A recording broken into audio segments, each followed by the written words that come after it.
முடி அதிகமாக கொட்டுதுன்னு கவலைப்படுறீங்களா? சரி பண்ணிக்கலாம், கவலைப்படாதீங்க. முடி கொட்டுறதை நிறுத்துறதுக்கு இந்த கேஸ்டர் ஆயில், கோகோனட் ஆயில் இதை வந்துட்டு மிக்ஸ் பண்ணி தடவி அதுக்கப்புறம் வந்துட்டு குளிக்கிறது, அதனால மட்டும் வந்து முடி கொட்டுறது வந்துட்டு சரியாகாது. ஸோ முடி கொட்டுறது அதிகமாக இருக்குது அப்படின்னா அதனால ரீசன்ஸ் என்ன அப்படின்றத நம்ம கண்டுபிடிக்கணும். விட்டமின் B12 டெஃபிஷியன்சி இருக்கலாம், இல்லை விட்டமின் D டெஃபிஷியன்சி இருக்கலாம், இல்லை அயன் டெஃபிஷியன்சி இருக்கலாம், இல்லை மைக்ரோ நியூட்ரியன் டெஃபிஷியன்சி இருக்கலாம். ஸோ இந்த மாதிரி டிஃபிஷியன்சி ஏதாவது இருந்துச்சு அப்படின்னா டெஃபினட்டாக வந்துட்டு அதை கரெக்ட் பண்ணலாம்னா முடி கொட்டுறது கண்டிப்பாக வந்துட்டு சரியாகாது. ஸோ விட்டமின் B12 டிஃபிஷியன்சி வந்துட்டு கரெக்ட் பண்ணுறதுக்கு நம்ம என்னென்ன உணவு முறைகள்லாம் வந்துட்டு எடுத்துக்கலாம்னா டெஃபினட்டாக வந்துட்டு எக் யால்க் வந்துட்டு எடுத்துக்கலாம், ஃபிஷ் வந்துட்டு ரெகுலராக எடுத்துக்கலாம், அயன் ரிச் ஃபுட்ஸ் வந்து எடுத்துங்க. கண்டிப்பாக வந்துட்டு வாரத்தில் 2 நாளாவது வந்துட்டு கீரை சேர்த்துங்க, முருங்கைக்கீரை ஸ்பெசிஃபிக்காக வந்துட்டு சேர்த்துங்க. கண்டிப்பாக வந்துட்டு ஸ்ட்ரெஸ் ஃப்ரீ லைஃப் வந்துட்டு வாழுங்க. நைட் வந்துட்டு 8 மணி நேரம் வந்து தூக்கம் வந்துட்டு வெரி எசென்ஷியல்.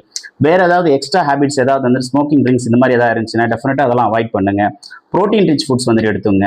டெய்லியும் வந்துட்டு ஒரு ½ hour வந்துட்டு வெயிலில் வந்துட்டு வெளியில் வந்துட்டு போங்க. மார்னிங் வந்துட்டு ஒரு 10 to 12 அந்த 2 o'clock இந்த ரேஞ்சில் வந்துட்டு கண்டிப்பாக வந்துட்டு சன்லைட் எக்ஸ்போஷர் வந்துட்டு கண்டிப்பாக வந்துட்டு இருக்கிற மாதிரி பார்த்துங்க.